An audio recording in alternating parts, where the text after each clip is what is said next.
Hey guys, this is the BookTubenator and it's a book review. This book is winner of 2 Goodreads Choice Awards of 2011, a New York Times bestseller for 3 consecutive months, and arguably the best dystopian novel that I've ever read. Well, I've only read like 5, but you get the point. Now this book is so good that SUMMIT Entertainment, the same company that produced Twilight, bought the film rights to this book.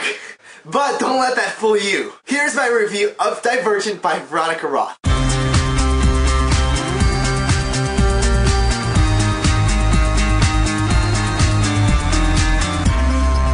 So we are living in a dystopian Chicago, a society divided up by 5 factions, each valuing one virtue: abnegation the selfless, amity the peaceful, candor the honest, dauntless the brave, and erudite the intelligent. Think Harry Potter and the 4 houses of Hogwarts possessing a virtue each. So anyway, the day comes when all 16-year-olds must select a faction that they will devote and commit the rest of their lives to. But the catch is, you can only choose one. For some, this means leaving home, friends, and families behind. For others, this means making new homes, friends, and families. In order to join a faction, one must endure and go through a process of training/initiation stages.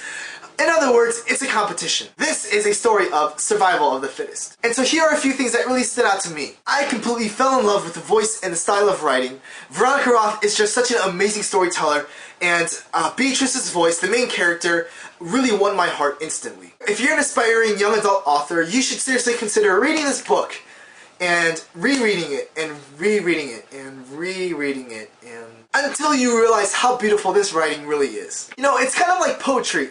No, it isn't. The scenery and the society and the world building is just brilliant. And it's even better because I'm from Chicago, born and raised for 18 years of my life, so I knew all of the Chicagoan references and the landmarks and the places and the buildings that they went to. The Navy Pier, Sears Tower, John Hancock, Michigan Avenue, Lake Michigan, the Bean at Millennium Park. There was just so many things that I could relate to and I could imagine where they were. Like I said, a lot of my childhood memories really arose from this book. Imagine this. Divergent is like The Hunger Games meets Harry Potter. The Hunger Games because of the competitive nature, and Harry Potter because of the 5 different factions and the houses. The entire read was so captivating, emotionally, mentally, physically. Seriously, every fear and emotion was aroused. Now there is a bit of a romance that goes on in this book, so for those of you guys who do like that kind of stuff, this is definitely for you. However, the romance isn't the vital point of the book, maybe towards the end of the book, later on, but it really isn't a necessity to the main plot. The only downside of this book that I can think of is the lack of history of the factions. I just really wish that there were more descriptions and details of,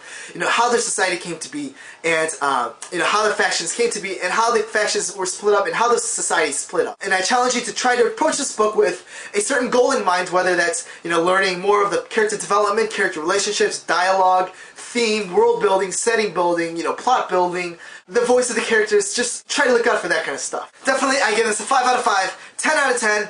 Just so good. I recommend this for dystopian fans, Hunger Games fans, pretty much any kind of fans for young adult novels. Overall, this book is just so amazing. If you haven't read it yet, get out from under that rock and go get it and read it now. And so I'll leave you guys with this thought. Throughout this book, I really questioned a lot about myself and who I was as a person. I was very intrigued by the concept of bravery and the concept of fear.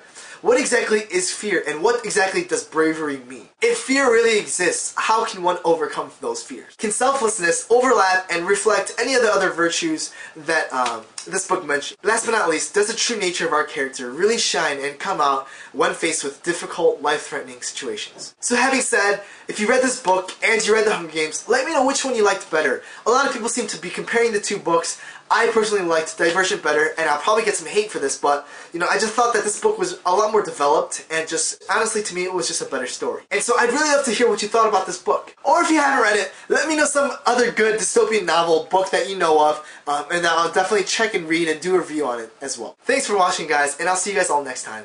Bye.